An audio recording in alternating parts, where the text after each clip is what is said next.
Could you find a way to let me down slowly? A little sympathy, I hope you can show me. A day in my life here in Arabia. Tanghali na ako nakagising mga Mars. As usual, basta walang pasok. Nung may pasok pa, 4 AM pa lang, gising na ako everyday. Kasi ngayon, bakasyon na. Close na yung school. 3 months, before 3 months pa yun mag-open. Kaya susulitin natin yung ating bakasyon. Matulog tayo ng matulog. Tanghali na tayo nagigising. Pero maaga na rin natutulog. Yun lang, talagang mahirap pag wala kang trabaho. Nakaka-boring, pero okay lang, at least nakapagpahinga, 'di ba? Hindi pagod ang katawan. Kaya ngayon, magluluto na tayo. Kukunin ko na muna yung aking lulutuin, mga Mars. Ngayon pala ay magluluto ako ng okra tsaka isda. Sa akin isda, yung sa kasama ko ay okra.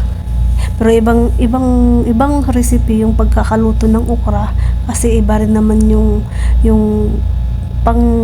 pangluto nila, yung pagluluto nila, hindi tulad sa atin.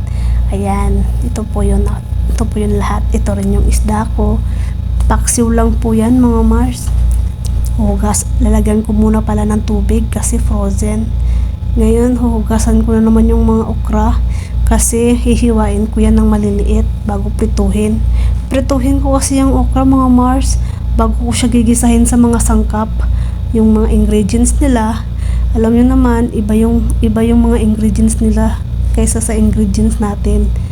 I mean, yung sa kasama ko, iba yung mga ingredients ng pagkain nila, hindi tulad sa atin. Ayan.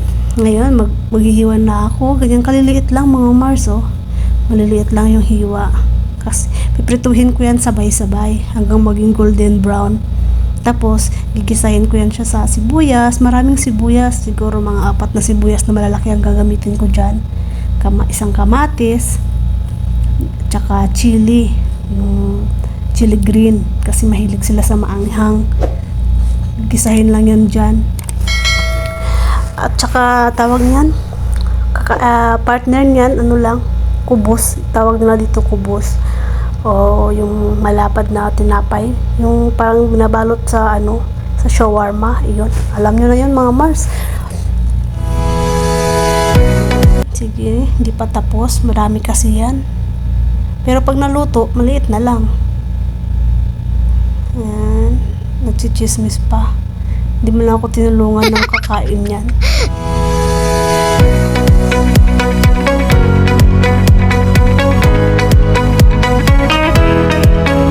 Ang bilis ko palang maghiwa, no? Wow! Ganun pala ang technique.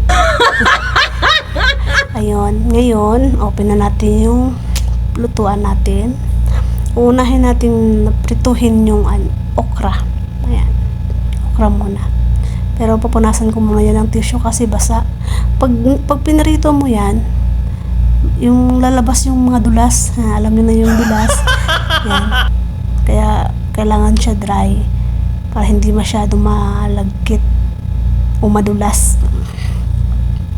Ayan. Ready na ang oil.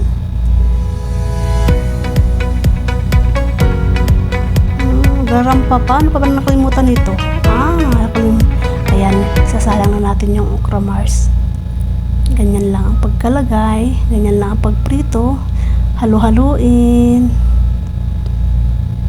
Ngayon naman, ipiprepare ko yung paglulutuan ko ng isda. Ayan, maglalagay na po ako ng mga sibuyas. Maraming bawang.